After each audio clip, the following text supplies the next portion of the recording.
Hi, this is Scott Garibay, and today I'm going to be talking about Dungeons & Dragons and a theater grid.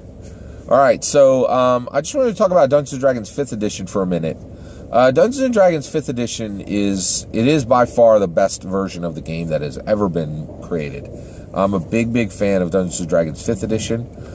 It really is amazing, and I think all that rests on the shoulders of Mike Mearls. I think he really carried the project through to success, and I wanted to talk today about one of its achievements, and I also wanted to give one of its achievements a quick tag. Right, I really like, if you listen to my channel, it's probably pretty clear by now, but I really like tags. I like to be able to refer to something, a concept, in a quick, succinct way. And so I want to talk today about Theater Grid. Theater Grid is specifically an achievement of Dungeons & Dragons 5th edition.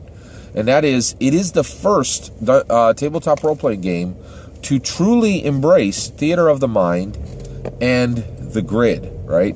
There are a lot of people who say, oh, well, you can just run that theater of the mind. But there are many games that were built from the ground up using the the 1 square grid, which 1 square equals 5 feet, right? That's another thing. Dungeons & Dragons established 1 square equals 5 feet. And that has become an industry standard. And that's important because, I think a lot of people forget the power of Dungeons & Dragons. Dungeons & Dragons sets the tempo. It sets the pace for the entire tabletop role-playing game industry. And I honestly think Dungeons & Dragons sets the pace for a lot of other things. There are a ton of Hollywood writers now that are looking very closely at Dungeons & Dragons, playing Dungeons & Dragons and getting story-building ideas from Dungeons & Dragons. And in addition to this, I think Dungeons & Dragons sets the pace for the video game world as well. I think the video game designers, they're all relevant. They're all very aware of what's in Dungeons & Dragons, and so you really they understand leveling, they understand combat, how all that flows through Dungeons & Dragons. So Dungeons & Dragons, it's a hugely important structure within America, and because we export cool and movies throughout the entire world, right? So so the importance of each Dungeons & Dragons edition really can't be understated, because it's impacting Dungeons & Dragons is directly impacting multi-billion-dollar industries, right? That's clear as day to me now. All right, so let's talk about Theater Grid. So Mike Mearls made this as a goal. He's like, we want you to be able to play with miniatures on a grid with 1-inch squares equaling 5 feet, the way you've always been able to do with Dungeons & Dragons. And then we also want to fully equip every game master so that they never have to touch a grid, right? So full theater of the mind play. So theater of the mind play, perfectly married with miniatures play, is Theater Grid, right? And it's a new standard in the tabletop role-playing game industry. I think that it is a standard that should be carried forward in every single game, right? So that you should have Theater Grid in every game. Now, it's possible if you're really out there and you're really creating an indie game, maybe you just have theater of the mind and you don't even make the game accessible to miniatures.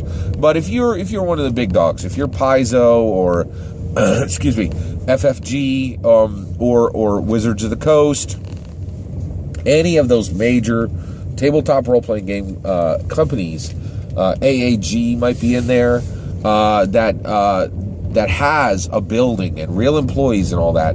If you release a new tabletop role-playing game, you should have Theater Grid in there.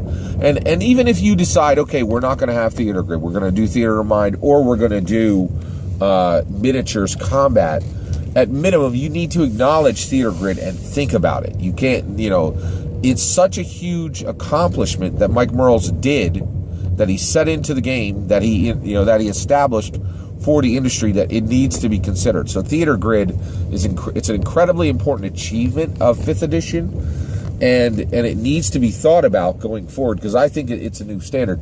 A good example is within video game video game, within the video game culture, right? One of the things would be similar is backwards compatibility, right?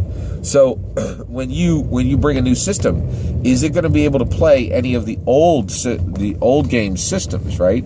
Now, I'm okay with a company saying no, being clear, no, we're not going to play any of the old games, or this will play some of them but not all of them. But the issue is every single new console that comes out, they talk about backwards compatibility. It is an attribute of the game that everybody understands. And that's my point, is Theater Grid, the accomplishment is so large that it now stands for the entire industry of, if you bring a new tabletop role-playing game to the market, does it have Theater Grid? Because Mike Morales has already hacked down all the brush and the leaves in the way to get that, to show what that looks like, right? So that's my point, is since he's already accomplished it, it now stands as an achievement for the entire industry. So I just want to say a big thank you to Mike Morales. I think Theater Grid is one of the most awesome things that came forward with Dungeons & Dragons 5th edition. And if you are creating a tabletop role-playing game out there, you need to really consider Theater Grid. I really if you can have Theater Grid, any tabletop role-playing game absolutely should have Theater Grid. Take care.